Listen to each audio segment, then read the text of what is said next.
मैं डॉक्टर उज्ज्वल आलोक, भारतीय भाषा केंद्र, जवाहरलाल नेहरू विश्वविद्यालय से। हिंदी मुक्स परियोजना के अंतर्गत हम आधुनिक काव्य खंड 2 में राष्ट्रीय काव्य धारा पर चर्चा कर रहे हैं। इसके पिछले वीडियो में हमने जो राष्ट्र क्या है इसकी अवधारणा पर चर्चा की और साथ ही साथ भारतीय जो साहित्य का क्षेत्र है या भारतीय भाषाओं में राष्ट्रीय कविता जो है उसका उदय कैसे हुआ उस पर बातचीत की। इस वीडियो में हम हिंदी में जो राष्ट्रीय सांस्कृतिक काव्य धारा है उस पर बातचीत करेंगे कि उसका उदय कैसे हुआ। हम यह जानते हैं कि इस काव्य धारा का जो बीज है वह भारतेंदु युग में पड़ चुका था। हालांकि इस युग के कवियों में आरंभ में देखेंगे आप कि राजभक्ति और राष्ट्रभक्ति के संदर्भ में एक द्वंद्व दिखाई देता है। एक तरफ उन्हें अंग्रेजी राज में ज्ञान विज्ञान जो भौतिक साधन है उस साधन के विकास की संभावनाएं दिखाई दे रही होती हैं, वहीं दूसरी ओर उन्हें अंग्रेजों द्वारा भारत का जो आर्थिक शोषण है उस शोषण की चिंता सताती है और वह चिंता उनकी कविताओं में व्यक्त होती है। राजभक्ति और राष्ट्रभक्ति का यह जो द्वंद्व है यह उनकी कविताओं में आप बिल्कुल सहज रूप में देख सकते हैं।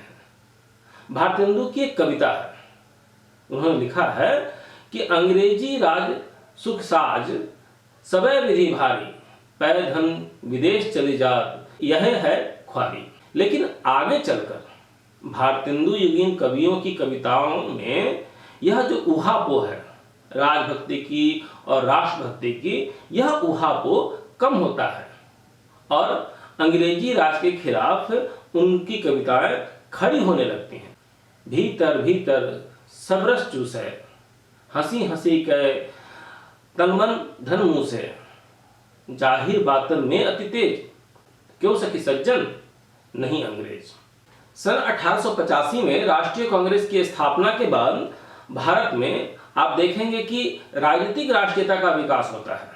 हम वहां से राजनीतिक राष्ट्रीयता की विकास मान सकते हैं।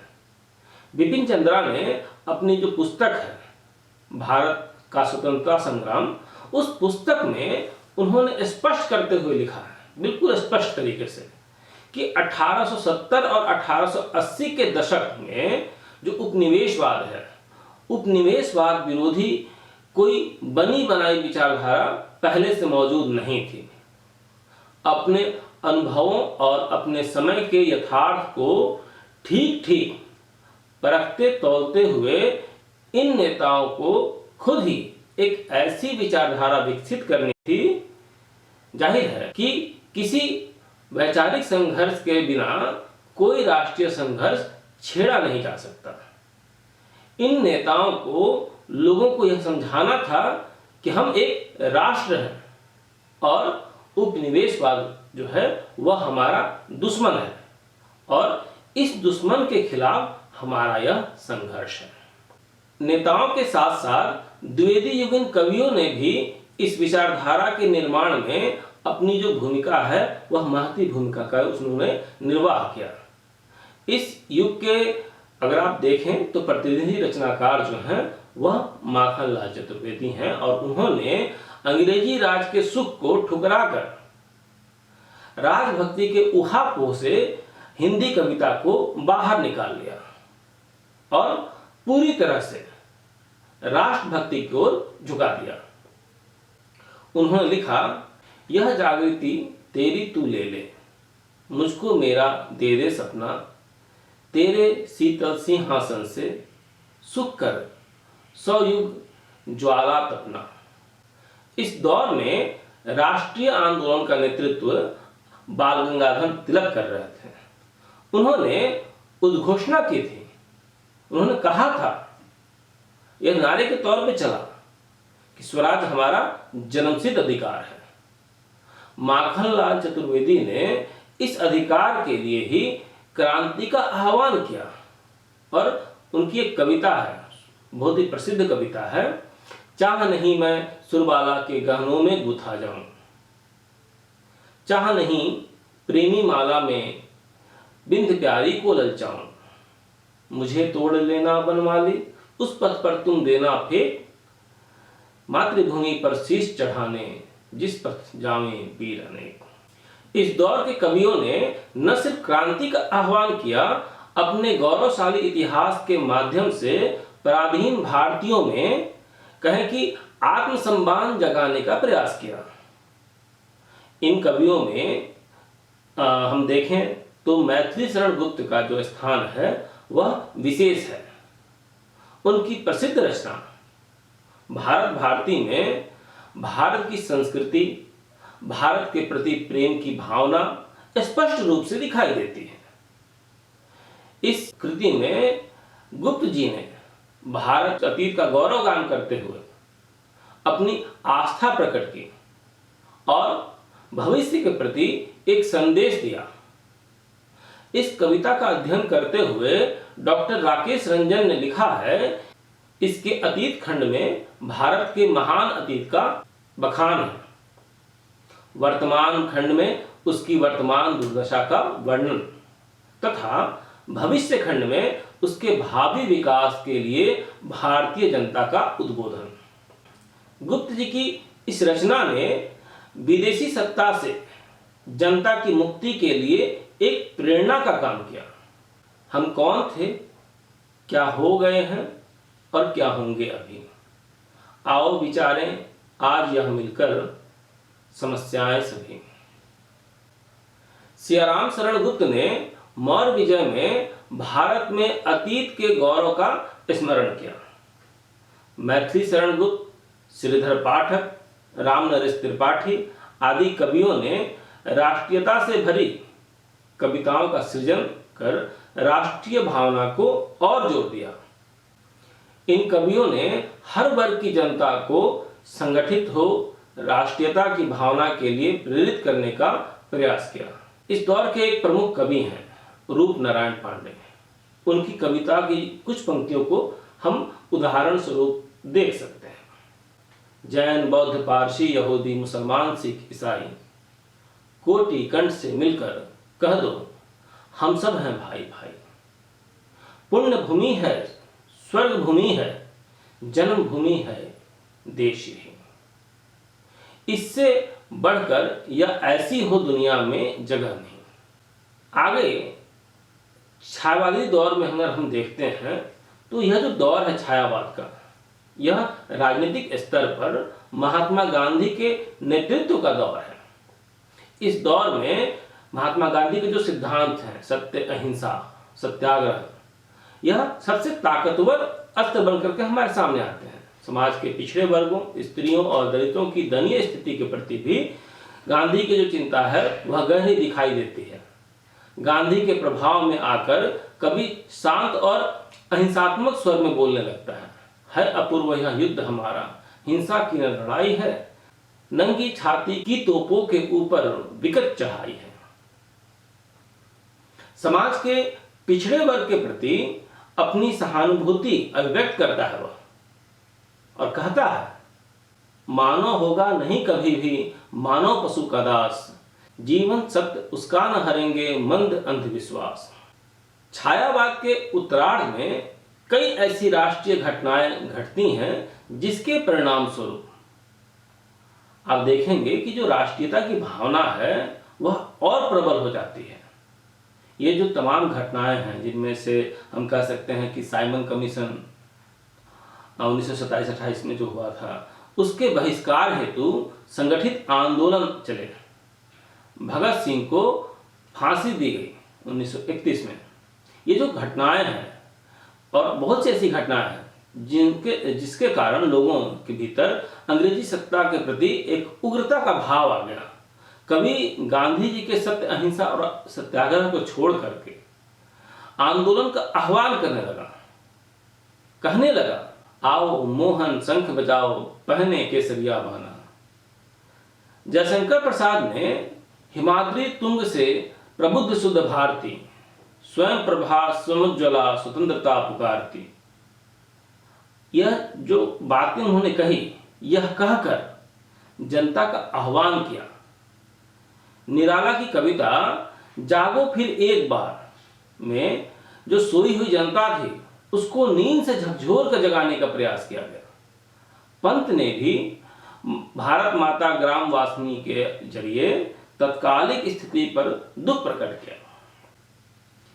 छायावादोत्तर कवियों ने स्पष्ट कर दिया कि जंजीर टूटती नहीं कभी अश्रुधार से, दुख दूर भागते नहीं कभी दुलार से, हटती न दास्ता पुकार से गुहार से।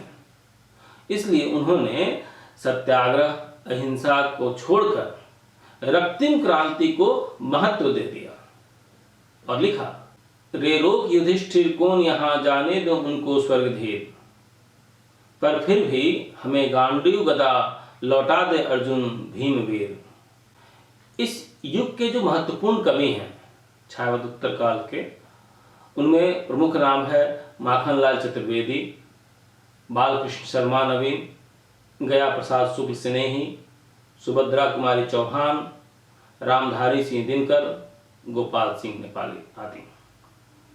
इन कवियों की जो वाणी है वह अग्निगर्भा वाणी है। मैथिली शरण गुप्त 1886 से 1964 तक इनका जीवन काल है। मैथिली शरण गुप्त का जन्म जो है वो झांसी के चीर गांव में हुआ था। भारत भारती और साकेत यह उनकी कहें कि प्रमुख कृतियां हैं और इसके जो रचयिता गुप्त जी हैं वे राष्ट्र कवि के नाम से जाने जाते हैं। ये राष्ट्रीय काव्य धारा के प्रतिनिधि कवि हैं।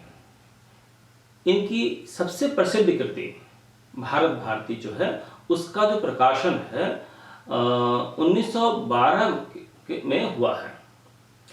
इस कृति में उन्होंने राष्ट्रीय चेतना की अभिव्यक्ति की है।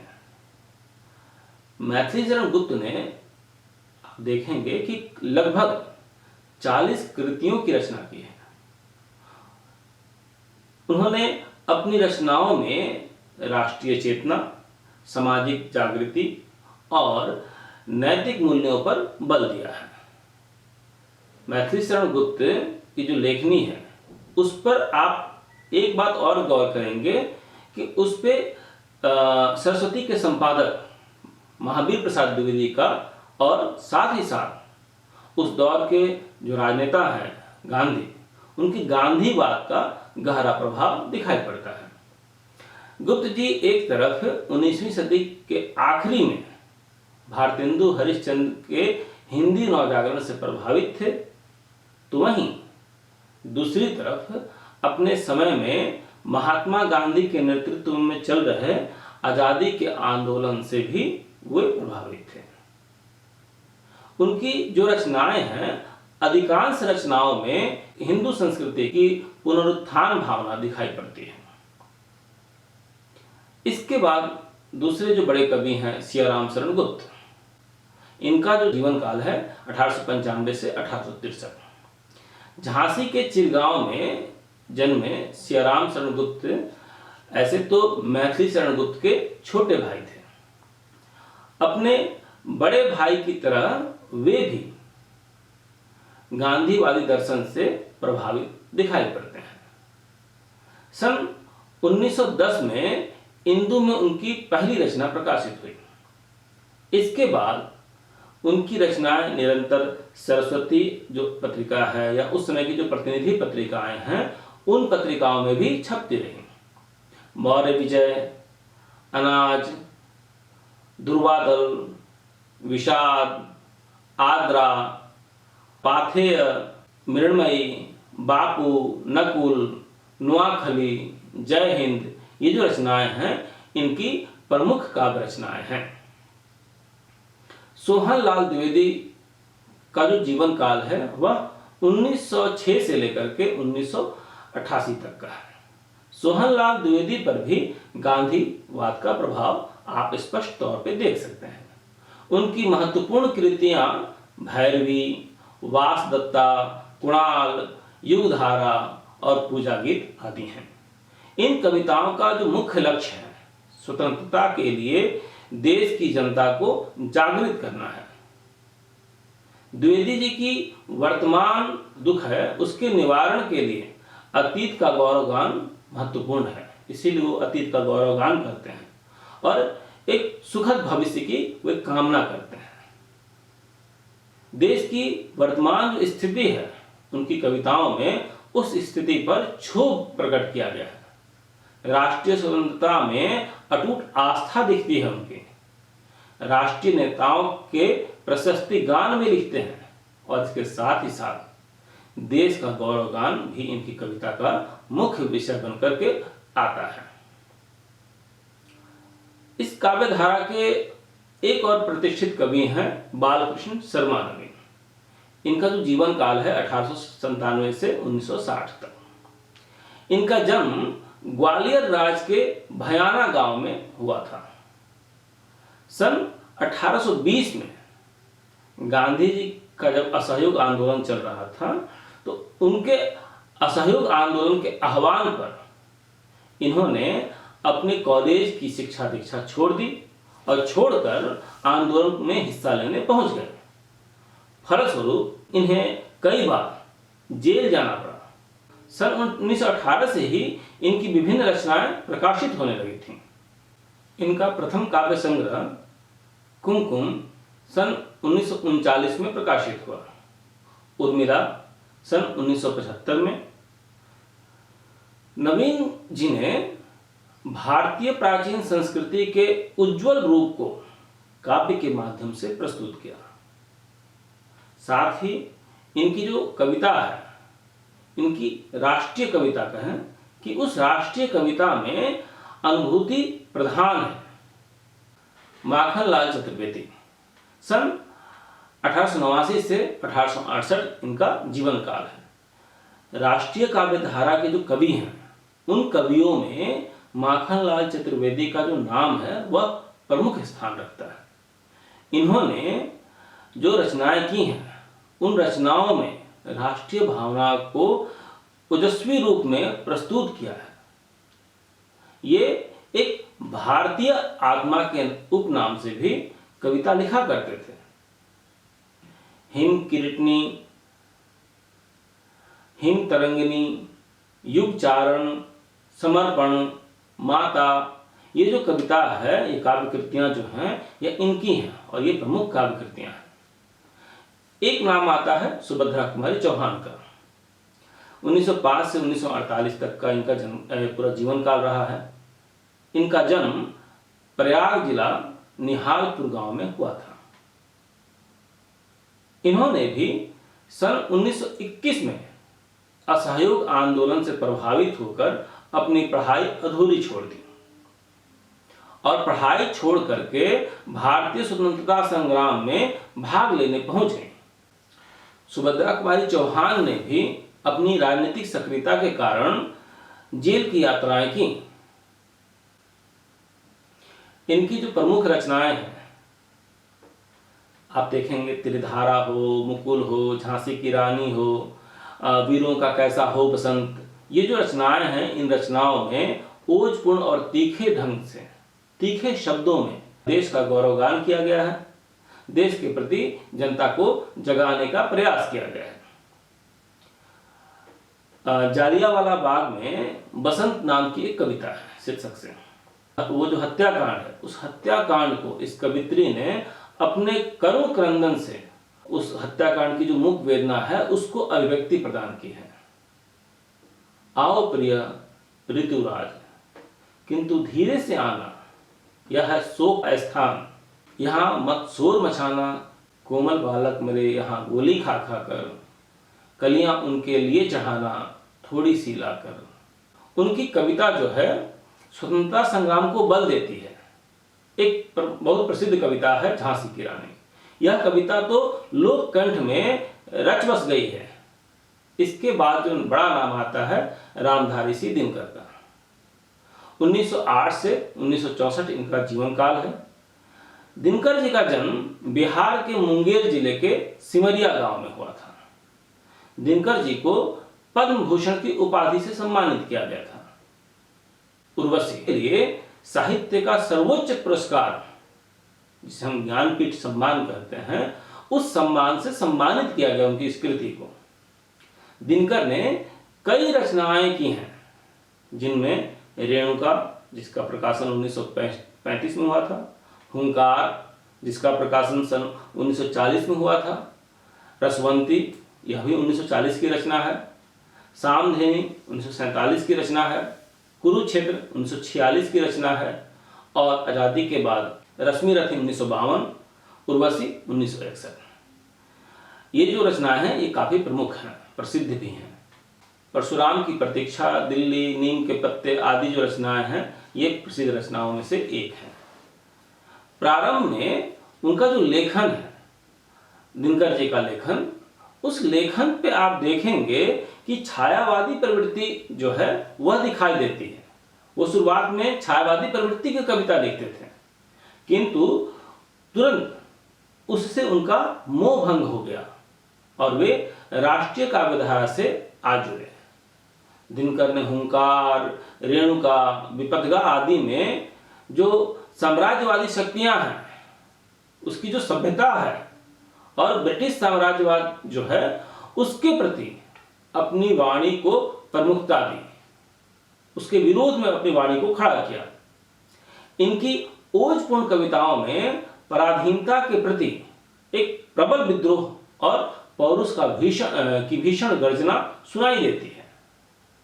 उनकी प्रसिद्ध कृति कुरुक्षेत्र में आप देखेंगे कि राष्ट्रीयता का जो कहें कि प्रचंड वेग है वह पूर्ण रूप से व्याप्त है, जिसमें भीष्म के माध्यम से युद्ध और शांति, हिंसा और अहिंसा, न्याय अन्याय, शोषण अत्याचार, ये जो तमाम समस्याएं हैं उन तमाम समस्याओं को दिखाने का सफल प्रयास किया है। इसके अलावा रश्मिरथी में भी उन्होंने राष्ट्रीय चेतना में ओतप्रोत कविताओं को सजाया है। ओ शक्ति और राष्ट्रवाद से भरी उनकी जो कविताएं हैं वे बहुत ही सहज रूप में पाठकों को अपने ओर आकर्षित करती हैं। एक और प्रमुख नाम है गोपाल सिंह नेपाली का। इनका जो जीवन काल है 1911 से 1963 तक का है। नेपाली जी का जन्म बिहार के पश्चिम चंपारण जिले में 11 अगस्त 1911 को हुआ था। यह दिन जन्माष्टमी का दिन था। यह वह समय है जब भारतीय राजनीति में महात्मा गांधी नेतृत्व कर रहे थे और चंपारण उनकी कर्मभूमि थी। गांधी के प्रभाव में आकर नेपाली जी शांत स्वर में गाने लगते हैं। है अपूर्व यह युद्ध हमारा, हिंसा की न लड़ाई है, नंगी छाती की तोपों के ऊपर विकट चढ़ाई है। लेकिन समय के साथ साथ उनका जो स्वर है वह स्वर बदलने लगता है, उस स्वर में आक्रोश आने लगता है। वे गाने लगते हैं कि चरखा चलता है हाथों से, शासन चलती तलवार से। उनके लिए स्वतंत्रता बड़ी चीज है, स्वतंत्रता की रक्षा करना भी बड़ी चीज है। उसके आगे सारे सिद्धांत छोटे हैं। सिद्धांत धर्म कुछ और चीज है, आजादी है कुछ और इसलिए वे भारत चीन के युद्ध के समय अपना सब कुछ छोड़कर 40 करोड़ जनता को जगाने का प्रयास करते हैं ताकि वे अपनी आजादी को बचाए रख सकें, बनाए रख सकें। नेपाली जी की जो कविताएं हैं उन कविताओं का संग्रह उमंग, पंछी, रागनी, नीलिमा, पंचमी, नवीन और हिमालय ने पुकारा। इसके साथ साथ कुछ असंकलित जो रचनाएं हैं जो इन काव्य संग्रहों में नहीं है, उसे डॉक्टर सतीश कुमार राय ने संपादित किया है और इसका संकलन 2007 में प्रकाशित हुआ था। इस तरह हम देखते हैं कि जो राष्ट्रीय काव्य धारा है इसका जो बीज है वह भारतेंदु युग से पड़ता है, हिंदी पट्टी में खासकर कहूँ, और वहाँ से वह धीरे धीरे जो राजभक्ति और राष्ट्रभक्ति का जो द्वंद्व है उससे धीरे धीरे अलग होता है। इसके साथ ही समानांतर वह पहले सांस्कृतिक राष्ट्रवाद का निर्माण करता है, फिर राजनीतिक राष्ट्रवाद का निर्माण करता है और भारतीय कवियों ने, खासकर हिंदी पट्टी के कवियों ने इस सांस्कृतिक राष्ट्रवाद के निर्माण में, राजनीतिक राष्ट्रवाद के निर्माण में महती भूमिका का निर्वाह किया है।